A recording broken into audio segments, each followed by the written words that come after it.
Okay, Shane here, daily-astrocat.com, and today is the last day of November. I missed my penultimate day, didn't I? This is astrology. Is astrology the way you want it and the way that you're showing up for it, right? Daily astrology to keep you in the flow. Welcome to daily-astrocat.com. Now, let's talk about this, okay? So we've got ourselves a Sunday, and today is Sunday, and the moon is going to be in Aries all day long. Aries Moon are great for doing things and getting things done, right? Venus is moving quickly, and she's going to form a trine with Neptune. Let's discuss Neptune, okay? In my cosmology, Neptune, the planet, is female. Now, she exhibits female energies and is a potent transformational planet due to her association with the mystical, the spiritual, and the metaphysical. Other folks call her the planet of delusions and addictions. Other astrologers, right? A purveyor of a fantasy world. She has an edge that can almost run chaotic at times, and nothing can hold back water. And over time, water can change everything. So Neptune being a sea goddess in this case, that's really what it amounts to, right? Neptune, the planet. So let's talk about this. Not only is Venus trine Neptune, but she's going to enter Sagittarius at 3:14 in the afternoon. Okay? Out of Scorpio, out of that hunger, out of that desire, and into like more aspirational stuff. Things that we're going to try to attract to us that are going to take us places rather than feed that inner fire, right? That hunger. Black Moon Lilith is left in Scorpio, so that's what we got for you right there. So now, said she enters Sagittarius at 3:14 in the afternoon. Already said that. A prominent Venus is good for love, and that love will leave its mark on today. And today's keyword is diving. All right. So I guess we're diving in. Now, the color is a red envelope. If you know what a red envelope is, then you know what it is. All right. So, very good luck. Chinese New Year, right? The adventurous types will find today is just a bit better for travel and the like. Yeah, you will. We're getting creative things done early. This is what we should be doing as our flow. Venus changing signs reminds us of the speed that Venus is moving at. So look, go to my YouTube channel and look at the description. I'm going to put the Petals of Venus episode in there for you to revisit. Okay, Venus tells us that we are loved. Okay, we're loved. And it reminds us that through a kind gesture, right? Through a kind gesture or perhaps a gift, we will find a gift particularly useful today. The moon in Aries tells the sun that new creative projects are very important. Oh, yeah. So spend time on that and not the 3D stuff. We want to develop as many streams as we can and not get bogged down in just one timeline. I think that's important. This is important information, especially for the weeks ahead. Now, love and desire take off into points unseen. That's that aim, that arcing shot, the archer's arrow, right? Venus entering Sagittarius. Venus in Sagittarius is adventurous, playful, and never too serious, but very passionate. Let that sense of adventure take you places tonight. If you can tear yourself away from whatever it is that you are creating.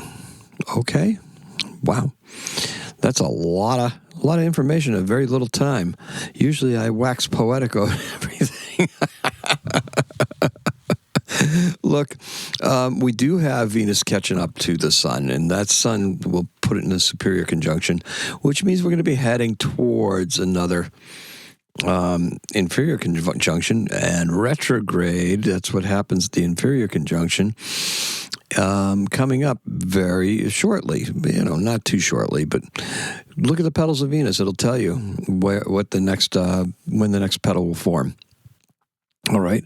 It's a very interesting geometric pattern. It's very, very, it's an amazing thing. It's based on the golden ratio and all sorts of things like that. I get into it in that episode if you want to be so kind as to look that up. So let's talk about some historical events, okay? In 1876, the archaeologist Heinrich Schliemann, he's the guy that discovered Troy. Well, I guess he was digging around in Mycenae, and modern Greece. So he was in Mycenae, and he found the golden mask of Agamemnon. Now, chances are you've probably seen it. It's a very famous mask. It's gold, and it's got two eyes closed, and it's got ears and stuff like that, and a mustache and a beard.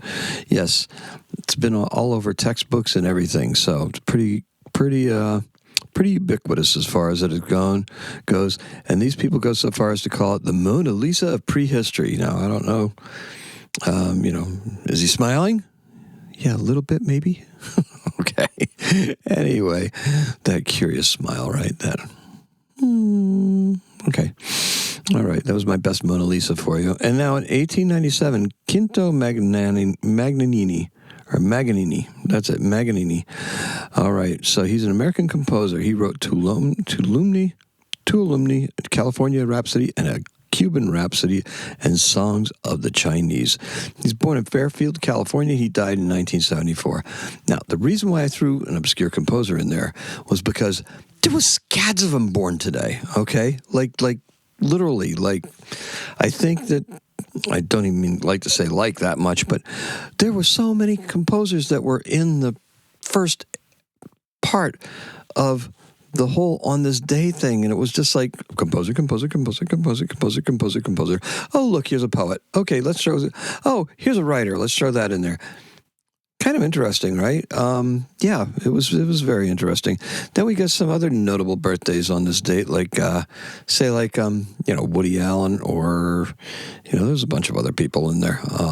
He just stood out to me for some reason, but there was a bunch of people that were in there. It's a very popular birthday. I don't know, hard to say, but it a lot of composers. It was interesting.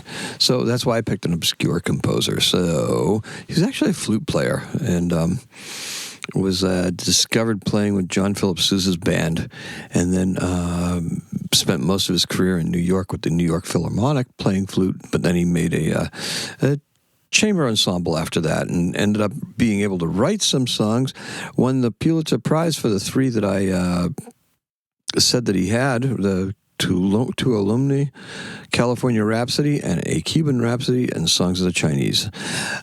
Those three actually won him some money from the Pulitzer people, and he was able to go to France and increase his education and knowledge and his love of music. So that's what I got for you. Where's your love of music going to take you? Where's your love of anything going to take you, right? Can take you any place if you decide to put your mind to it. That's all I have for you. I appreciate and love everybody. I got to tell you, the love I've been getting has just been amazing. I just keep it coming. Keep the comments coming, because the comments are what I really like. I like commenting back to you, especially when you have something very interesting, like interesting observations or something like that.